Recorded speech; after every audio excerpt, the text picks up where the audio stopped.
How many would be honest, and this is not an altar call or anything, but how many would be honest and say, tonight is the first night you've worshiped in about a week's time? Let me see your hand.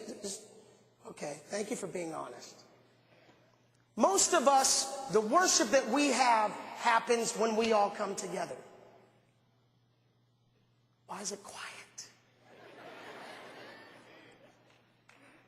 I remember when I first started leading worship, I was 19 years old, and the pastor called me at my house, and I was the drummer in the band there, and he said, hey, I want you to pray about being our worship leader.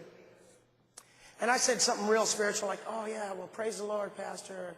Yeah, I'll pray about it. And he goes, okay, well, listen now, pray long, but pray fast and pray hard because you start tonight.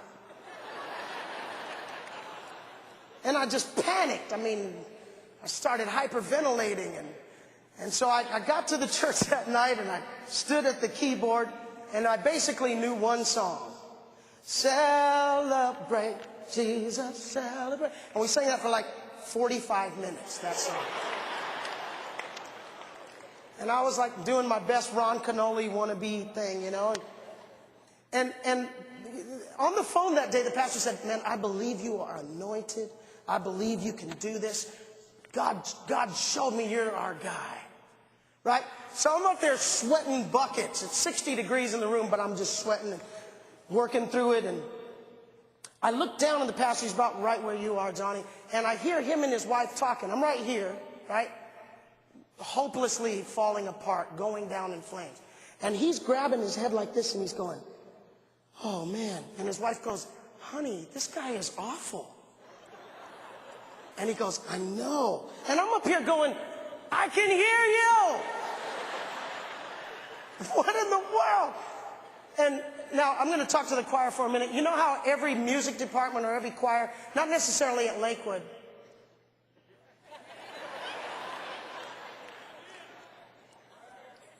but I've been told other churches, okay? They always have that one individual. She's normally in the soprano section, normally, not always. If she's in your section, don't look at her, just look straight ahead. But it's this one lady who has pretty much self-appointed to be the one who comes and tells you what is wrong with everything. Again, not at this church. Other churches in the outlying areas.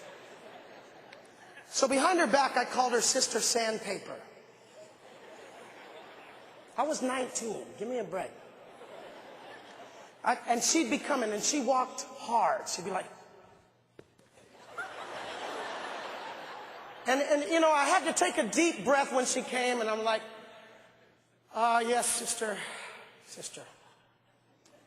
Well, let me tell you, Pastor didn't like that song. Her skirt, and it was like an East Texas rough accent.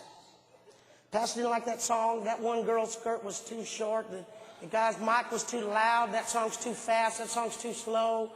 The sound man smokes, I think. You know, it's just like crazy stuff. So week after week, like every Sunday night, we did Celebrate Jesus for like 45 minutes. And every Sunday night for about 6 weeks, I went to the pastor and I said, hey, Pastor, praise the Lord, I quit.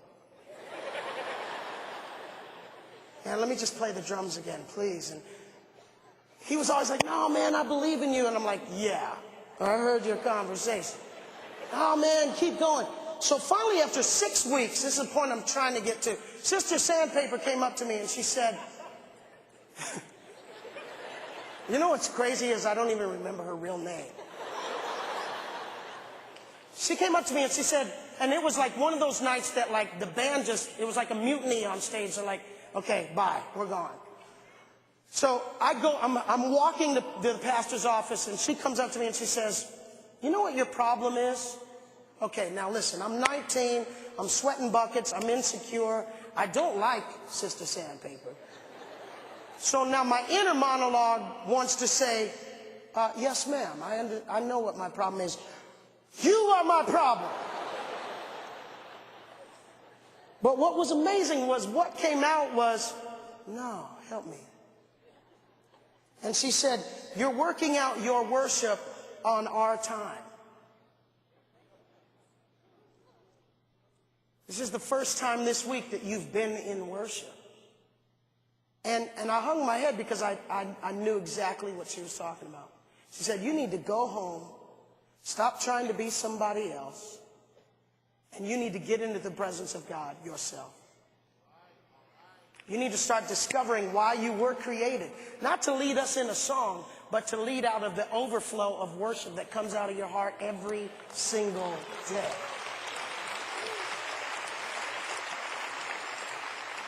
You know what I did? I'm going to try and make this story real quick. I went home and I had this little piano, and I put the piano in my kitchen because I had tile in there and the acoustics were great. I would set my Bible up on my piano there, and like Psalm 139, I would just start singing what was on the page. And can I tell you something? 4, 5, 6 hours would go by, and tears just streaming down my face. And there are words and lyrics and melodies kind of embedded in the walls of that kitchen that you'll never hear. I don't even remember. But in that moment, God did something in me and literally took me back to that moment with my mother on her knees and said, this is why you came into the world. Not to stand up on a Sunday, but to reverence me on a daily basis, an hourly basis. Minute by minute, I praise you, for I am fearfully and wonderfully made. You know what's wild is everybody in this room has a story you can tell. How many have just had it good all your life? Okay, good. All right, so we're on common ground here. How many have had some rough roads? Let the redeemed of the Lord